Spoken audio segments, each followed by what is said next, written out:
days on the road. Yay! We are in Florida.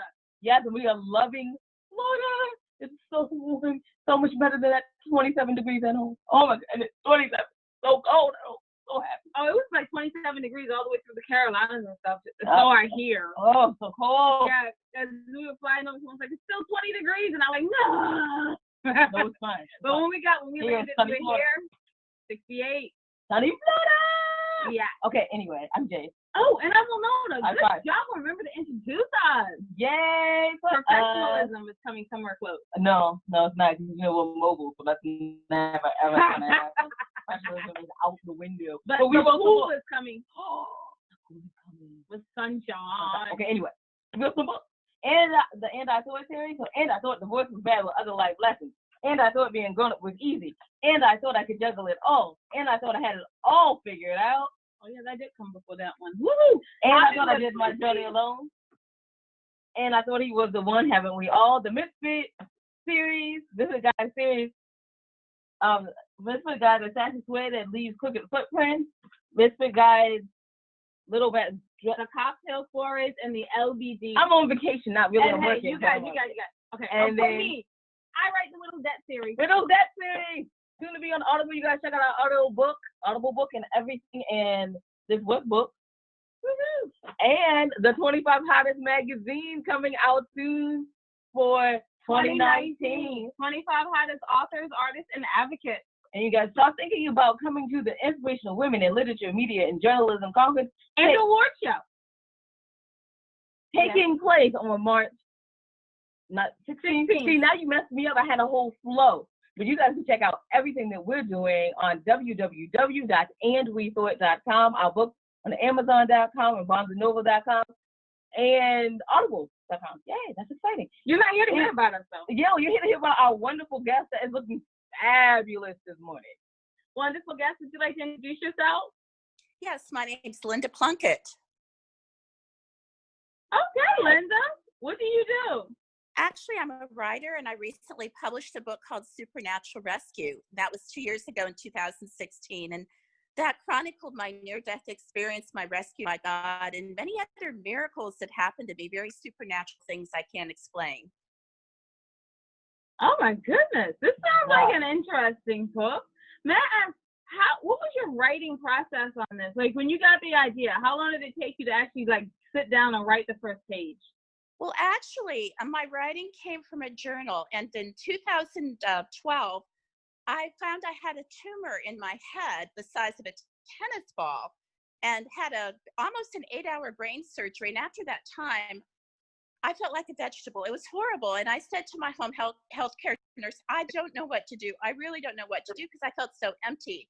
And he said, write a journal.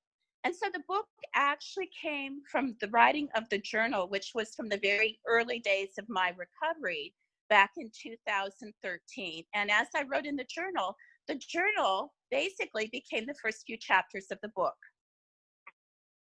Wow. Okay. So you had a great starting point. And I know you had to you were really thankful that that person told you to start writing a journal. So what do you suggest to other authors that are thinking about writing a memoir to start journaling now? Oh, definitely.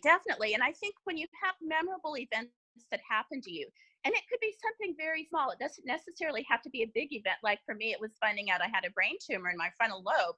But it could be just the day-to-day things that bring them joy, that bring them happiness, that are a memorable event, to go ahead and jot those down with a date and the time that it happened.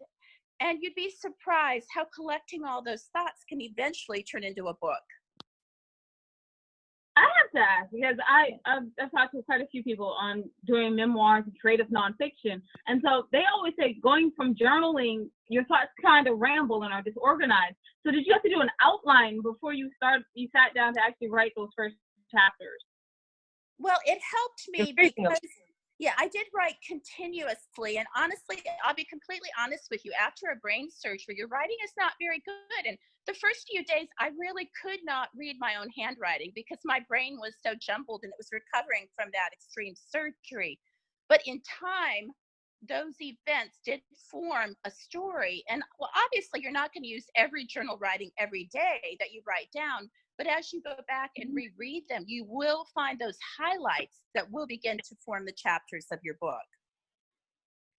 Ms. Plunkett, do you do a class in this? You sure? Because you should. I think I probably could. And I mean, I have many years as a psychologist. So fortunately, my events, and if you read my book, Supernatural Rescue, you'll see I do have advice in the back of the book. But that's probably, I could teach other people that, because it was an experience that I really did learn from my experience of doing that. And there again, I'm hoping to write another book this coming year, and I continue to journal and I continue to add to my experiences, which I believe will also add to the content of my book. Okay, I gotta ask, because you did just say you were a psychologist or psychiatrist? That's right. Yeah, I have a PhD.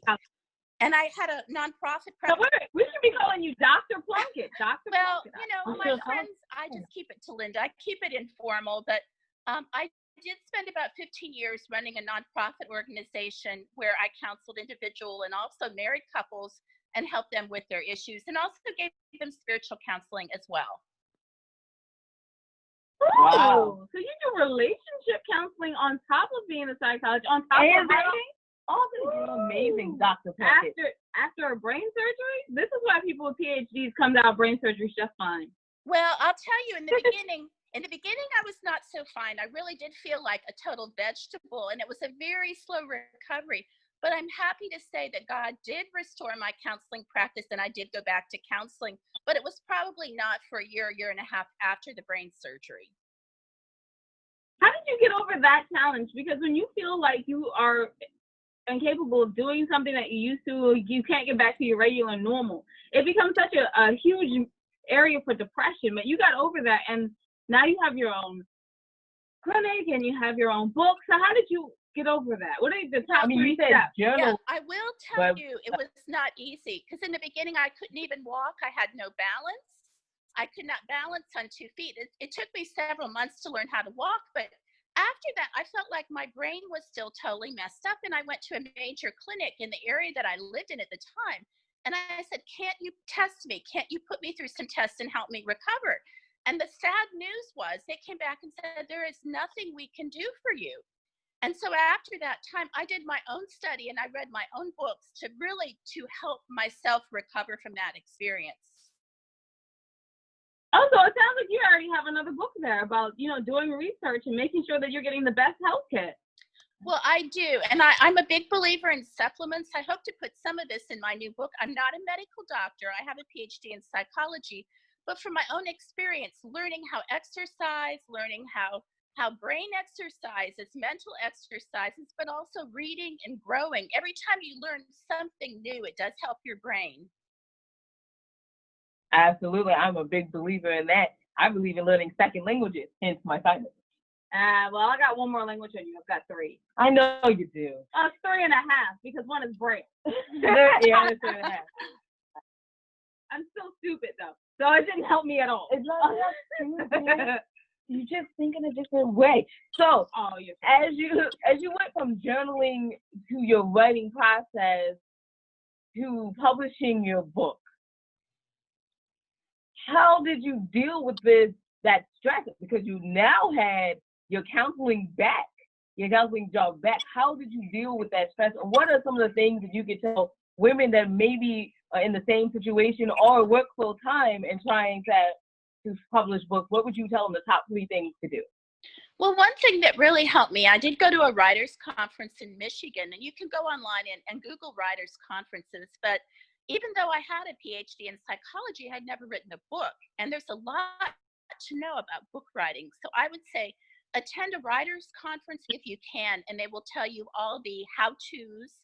Also, I would say do not give up as far as getting a publisher.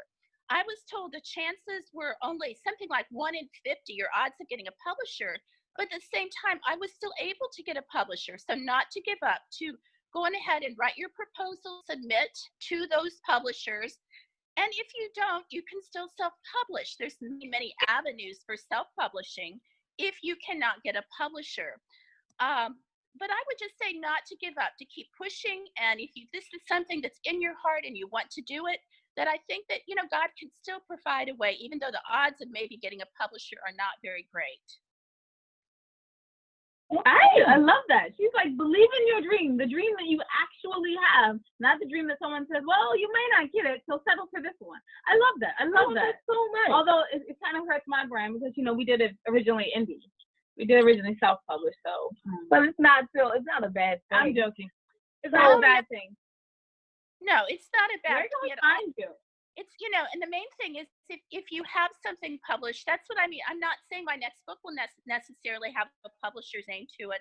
I'm going to look at different avenues, but yeah, not to give up, and my faith helps me tremendously because I believe that God helps power me in my weakness and that I can do all things. And so you can't listen to the negativity of other people. You still have to believe and push forward. And that also means the negativity in your own head. Right. Yes. Sometimes you fight against yourself. Thank you, Ms. Lizzie, so much. Dr. Plunkett, for coming on. Where can people find you and your wonderful book online or wherever you sell it? Yeah. The book is available through Amazon and also through Barnes & Noble. And I know that we're working on a website right now, so I'm hoping to have that up soon. But I always let people know I do have a Facebook page as well, and I'm happy to be your friend. And if you contact me directly, I will make sure that either to send you a signed copy, or if you'd like an inspirational speaker, I would love to come and speak for your group, and I can bring copies with me there as well. Ooh, okay. Don't tell us that, because we have the Inspirational Women in Literature Conference coming up. So I would love to hear about that. I would love to get more information on that. We will definitely send you that information when we get off. But thank you so much, Dr. Plunkett, for coming in and hanging in there. I know you had some technical difficulties even throughout the interview, but we thank you so very much. And just remember that you can watch Just Writing Life. Yeah, I was getting there. You can watch Just Writing Life. Our docuseries. Thank you so much. Okay, you guys, I am trying to wrap this up. And why is Winona interrupting the wrap up? Why? Anyway, you can watch everything that your lady is doing. Check out our audiobook and Just Writing Life and everything on www.andwethought.com. And just remember, don't forget to go to the ladies page on our website and go to the middle, and then you can proudly support the charities that we proudly support. Now we can remember about wisdom. Is that okay, Jade? I can't with it. So you guys remember, wisdom is all around you. You're open to finding it and accepting it. So peace and love, you guys, from Winona. And look, my nails are done. And Jade, although she's interrupting me all the time. Bye-bye.